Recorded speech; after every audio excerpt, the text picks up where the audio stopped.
Before I start, I'll just quote a little famous quote from Hassan ibn Thabit radiallahu anhu. He says, "It's not my poetry that honors the Prophet sallallahu alaihi wasallam. It's rather the mention of the Prophet sallallahu alaihi wasallam that honors my poetry." So, Bismillah. He's born in the year of the elephant. Even as a child, he was special, it was evident. Birth of the Prophet mentioned in the Old Testament, Deuteronomy 18:18, that's your reference. Perfectly proportioned, the most handsome, most elegant. Impeccable character, the most humble and intelligent. Compassionate, considerate, in speech he was most eloquent. In before he was a prophet, he was a man of great eminence. He's ranked number 1 in Michael Hart's book, Most Influential. Please refer to the books of Hadith if you need to check his credentials. His messages, worshipping Allah alone, is essential, and the Quran and his teachings make up all our fundamentals. On the Day of Judgment, we rely on his intercession, and his words, pearls and wisdom, teaching us valuable lessons. Liberator of women's rights, he was against all oppression. The English language can't do justice. Forgive me for my indiscretions. His face is more radiant than the full moon, and his sweat smells better than the most expensive perfume. He's the light that shines bright like the sun shines at noon. Need to follow his example if you want to be al-muttaqun. He came to an illiterate nation at a time of desperation. He was a real revolutionary who ruled by revelation. Seal of the prophets who wish him peace and salutation, testifies the messenger of Allah before our daily congregation. When the Arabs worshipped fire and idols, he took them out of Jahiliyyah. Those were the real dark ages until people started to see clear.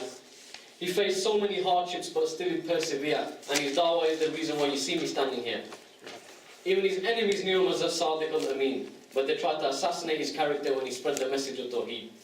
He invited everybody to Sirat al-Mustaqim, but most rejected his message and they didn't take heed. Every step he took was for Allah and his deen. He split the mood for the Quraysh, yet they still didn't believe.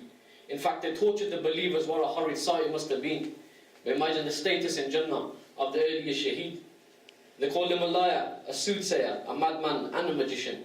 Couldn't swallow their pride and let go of their traditions. Offered him power, wealth and women to stop spreading the religion, but he said, even if you offer me the sun and the moon, I won't accept your proposition. They threw animal intestines on the Prophet while he was in prostration. Even stepped on the blessed neck of the best of all creation. But instead of retaliation, he turned to his Lord in supplication. Inna Allah ma'as sabirin. Verily Allah is with the patient. He was boycotted, insulted, treated like an outcast. But through the pain and the struggle, he still remained steadfast. When he'd walk through the marketplace, they pointed fingers and they laughed. A woman used to throw rubbish on his head every time he'd walk past. And the day that he didn't say good riddance and walk on. He went to see if the lady had been inflicted by some harm. She seen the kindness of the Prophet and she accepted Islam.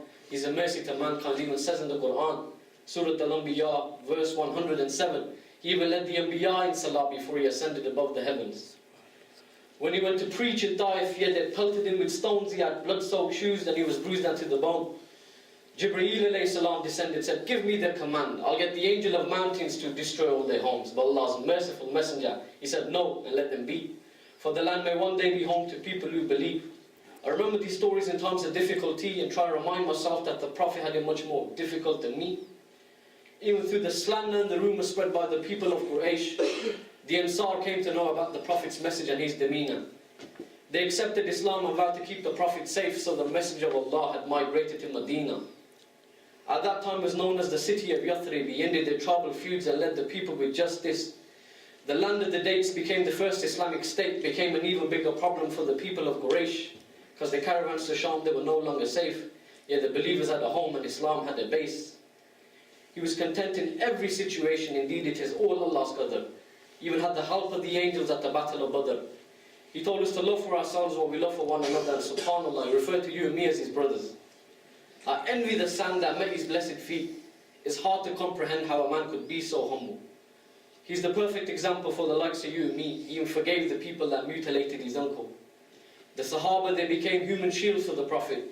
When he'd make wudu, they'd be sure to catch every single droplet of water that would flow off his blessed body. Their actions proved that they loved him more than anybody. Islam spread from Medina, Muslims multiplied in numbers. The idolaters in Makkah feared that their days were numbered. When the Prophet returned to Makkah, he could have taken his revenge on the people who used to oppress and torment him, and the Muslims, he could have captured everyone and enslaved them. He was in a position of power surrounded by thousands of brave men, but what he did next left the people in amazement. Rahmatullah alameen, he turned around and forgave them. The best leader, the best father, the best husband, the best person. Imagine how it must have felt to witness the last sermon. Imagine you were there and yet to lend an attentive ear, and yet to hear that the Messenger of Allah may not be with you the next year. Indeed, the greatest calamity is when he departed this dunya. We show our love for the beloved by following his sunnah. Inshallah, on the day of judgment we get to drink from his blessed hand. 21st century role model, 7th century man. May Allah reunite us with him in Jannah and save us all from the fire of Jahannam.